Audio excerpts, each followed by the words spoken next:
Okay, go for it. Go for it. I don't know. Welcome back, everybody. I'm used to solo casting. It's been years, Bobby. It's been years since I've had you on. So I apologize. Oh, go for it. I probably shouldn't have accepted this because now we are back here. We did get some updates. Unfortunately, Wayne did have to forfeit in the end, so didn't quite get that ZVZ. But we are going to be jumping into a PvP now, which is kind of like a ZVZ if you change some of the letters around. Yeah. It's a mirror matchup. Sort of, yeah, kinda, kappa. But spawning over here in the top right-hand corner of the map, spawning all the way in the top right. We, of course, have our... have a little bit of a quick break. Yeah. Hopefully all is good.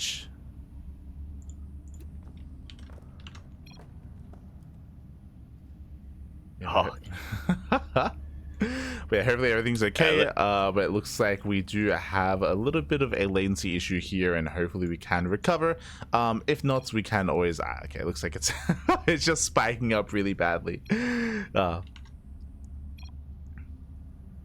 Game resumed. Yeah, and now we are getting a little bit lower, or it is starting to stabilize a little bit, fingers crossed. But regardless, we're going to be spawning here in the top right-hand corner of torches. In the top right, we have a green Protoss player coming from the land down under.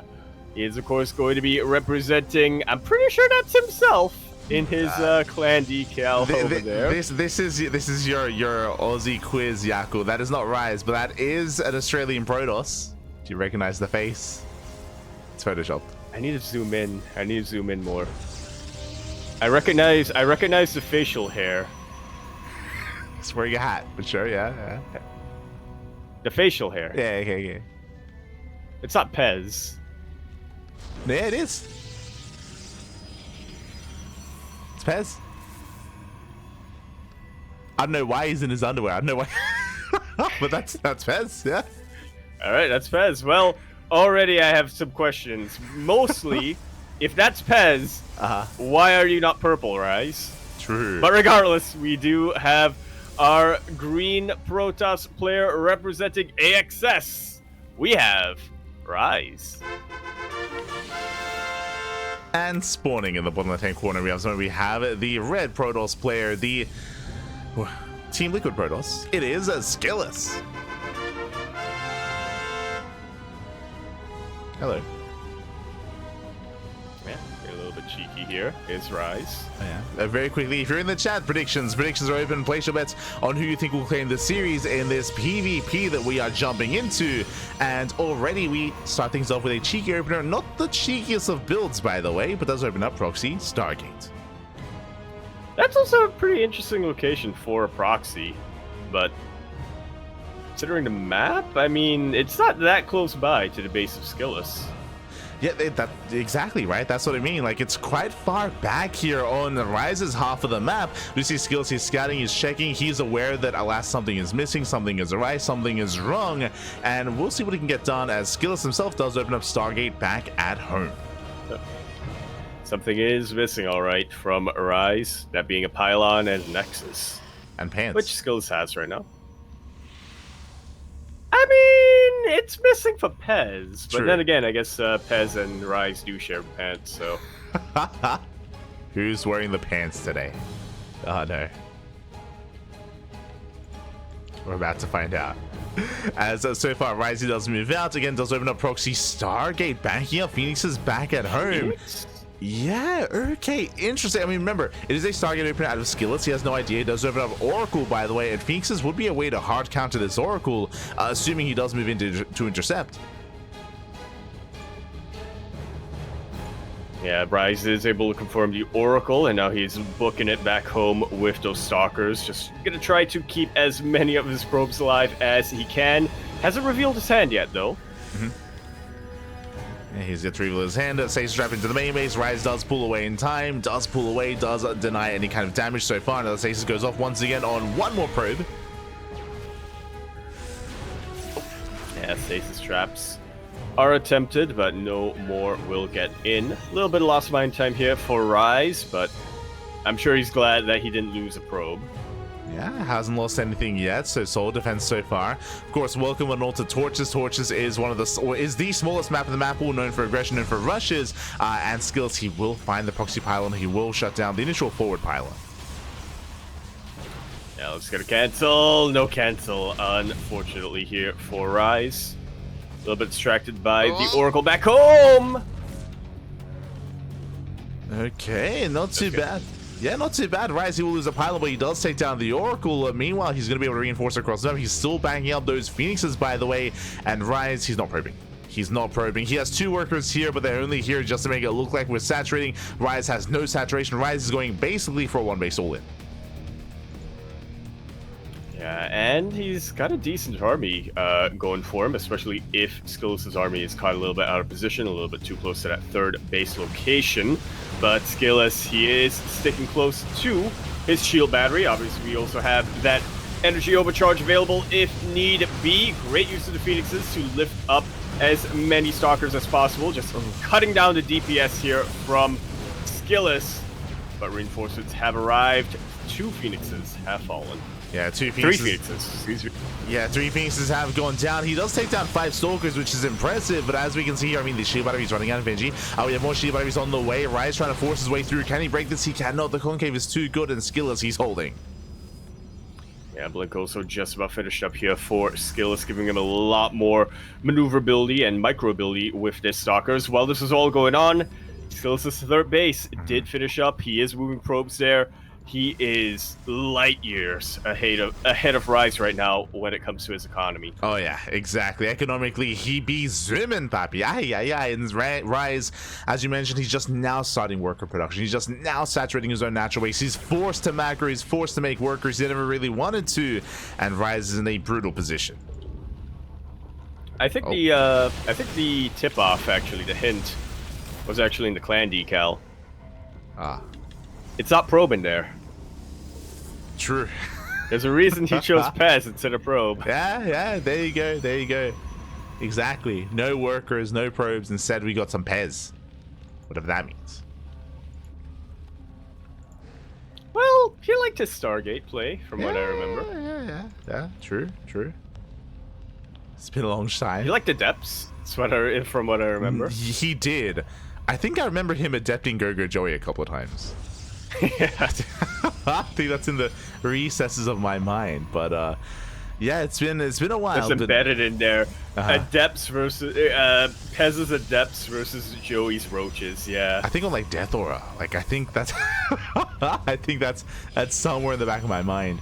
But Rize does have some comeback potential when it comes to the bases. We didn't really get to talk about it. We do have some healing pads here on Torches, and we have some gold bases as well. Plural. We have a gold base here on the right hand side and a gold base here towards the left. You can take it from either side, by the way. As you can see, there's a gas geyser both on the top and southern side. But never mind. I assumed, we're gonna rush into the gold. No, we're just proxying. We're still just doubling down. Yep. Man hasn't made a probe in a very long time. We're just going to be staying saturated on those 2 bases. Well, somewhat saturated, as we're still working on only 2 gas geysers. Yes. So just under full 2-base saturation here from Rize. SKillous getting a 4th, just chilling, taking more bases, taking more expansions, building up here back at home, working towards charge, working towards Archons, all things Protoss here for SKillous, playing this out standard and playing this out as we would expect. It's Rize has to try to catch him off guard, and the problem here with all these Delta he's warping in is that his opponent is working towards Archons, and a couple of Archons, they work wonders against charge slots. Yeah, unfortunately for Rize, Archons cannot be lifted up by these Phoenixes. It's not really a whole lot for these Phoenixes to do right now, to be honest. Yeah, they can get the Sentry, they can get a couple of Stalkers, they can add some value here, but as you mentioned, they cannot touch those Archons. Charge slots are going to be rushing on forward here. We're going to be fighting within range of the shield battery. Yeah, and Phoenix is trying to make themselves useful, but they do fly a little bit too far forward. Are starting to get targeted down. The Archons from SKillous really putting in work on the buffer on Rize. GG is called as SKillous overwhelms Rize with a just massive wave of charge lots. GG. GG, well played. With that SKillous, he does claim the series, or does take the first game, I should say. Does it kick things off? It does look to set a pace here for the series, and we'll see if Rize can bring it back and bring it home. As we're getting ready for game number 2, we're going to be loading into Ultra Love. Oh, not quite as small as Torches, obviously, but still fairly aggressive, or rather it lends itself to aggression pretty well. Oh yeah, that it does. Not as much as Torches, as you mentioned, but still aggression tendencies are going to be available. And we had a really unique build out of Rize. Again, going proxy Stargate and banking up Phoenixes is not something that you really see at all, and you can really see it working. Like, he was able to trade well himself, he was able to pick off a key amount of Stalkers. He wasn't performing too poorly there. It was just we had very, I mean, the shield batteries were ready, you know. It was unfortunate that SKillous was already playing defensively there. Yeah. Once again, shows the importance of scouting things early. You know, SKillous wasn't quite able to confirm the proxy or what was coming his way, but he saw the lack of an additional pylon. He saw the lack of an expansion. He knew whatever it is that's coming my way, it is coming soon, and I just need to be prepared for anything. Oh yeah, exactly. And with that, we're now getting ready for that second game. Also, before I forget, it happened actually during our break, but a big shout out to Kanoya in the chat. Thank you so much, Kanoya, for the raid. Kanoya, of course, a fellow caster, a French caster, might I say, but a near and dear friend. So thank you so much for the raid. Thank you. I like the way you phrase that. Yeah, he's French, but he is a friend. So yeah, TKL. Yeah, Petit Droker. Oh no. Aye. Not like this, not like this. Yes, good to see you. Good to see you in the chat. Man. As we are still kind of working through our series, working through our matches, we do need a moment here to get into game number 2, just because I believe Rize does have to open up his firewall. I think typically a lot of Australian players, they do actually block Central and Eastern servers, so they avoid them when they're laddering. Get your mudfish going. A little bit of better latency. Oh yeah. Yeah, every little bit does help, and here we go. We're getting into our next game. We're getting into game number 2, and we'll see what other spicy builds Rize has next. Yeah, they'll channel Fuely a little bit, you know. I mean, Fuely used to be a Terran player, then switched to Protoss. True. But still kept things spicy, so it's a lot. There's a lot of precedent built from back in the day. And of course, speaking of precedent, we are going to be loading into Ultra Love. No LE over here in the top right-hand corner of the map, which, you know, is kind of a precedent that was set. But, you know, the first time they had the map pool, they didn't have LE. That was unprecedented. Now it is.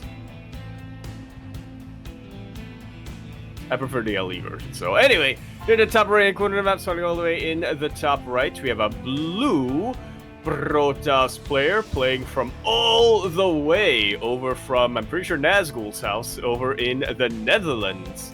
We have, for Team Liquid, SKillous. And spawning in the bottom left-hand corner, we have his opponents. We have the green Protoss player, himself. Down in the series, we're looking to spice things up even further by posting everything across the map. There's actually nothing at home. The Australian Protoss player doing it all for his one true love for Pez. It is Rize. You say it's for his one true love, do you? I say he's doing it for the pants. Oh yeah. If he wins, he gets to wear the pants. Does he want to wear the pants, or does he want to throw them away? Like, what's the... That's a good question, yeah. Oh, Does no. he want to burn the pants? Ah, no. As we have the pylon being thrown down already, SKillous, he does pull the void seal on that pylon. If the pylon finishes, we can go for proxy shield batteries in the natural base. So the pylon is going to be a crucial part of this rush. Meanwhile, one probe does go down. Oh, Rize is going to be deflected, and the pylon gets fully surrounded here. The Zealot should be able to shut it down. We have the Forge on the way for defensive cannons from SKillous.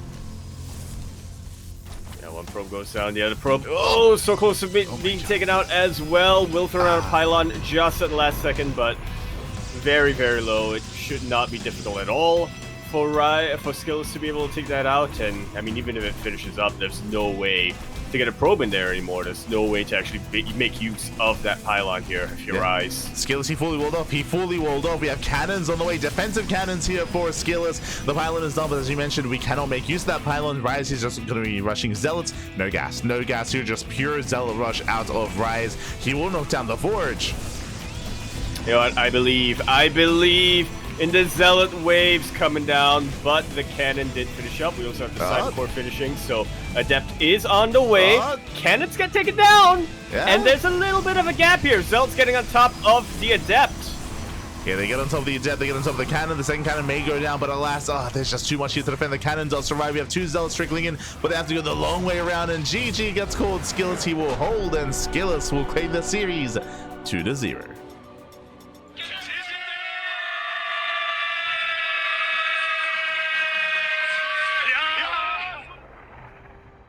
GG. Very nicely done here from SKillous, flexing his defensive play and his defensive abilities twice here in a row, taking it series 2-0.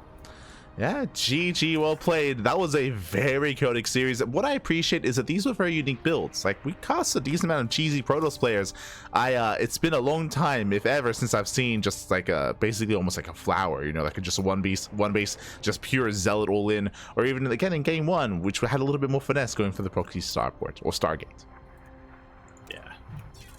Yeah, like you said, a little bit more finesse, a little bit more rationale behind those proxies. I think you're usually used to casting Hero. Yeah, there's no finesse there. Who never has a rationale for anything he does. The rationale is that patience takes the wheel, Bobby. Patience takes the wheel. Exactly. Beautiful, it's beautiful. But yeah, GG, well played. Congratulations to SKillous for advancing on into the next round. My condolences to Rize, but again, Rize, we rarely get to see him nowadays. Rarely get to see him compete, so it's great to see him once again after years of hiatus, and now he is going to be going dormant for like another 2 years, and he'll come back and play again, and the cycle continues. Yeah, he wakes up when his people need him, and then when the job's done, goes back to hibernation. Oh yeah, exactly. So every couple of years he goes out to look for the pants. As SKillous does advance on to the quarterfinals. What is it called? The Traveling Pants? Oh no. It's a movie, right? Or a book? Is that a book? Probably both. Okay, sure. Why not?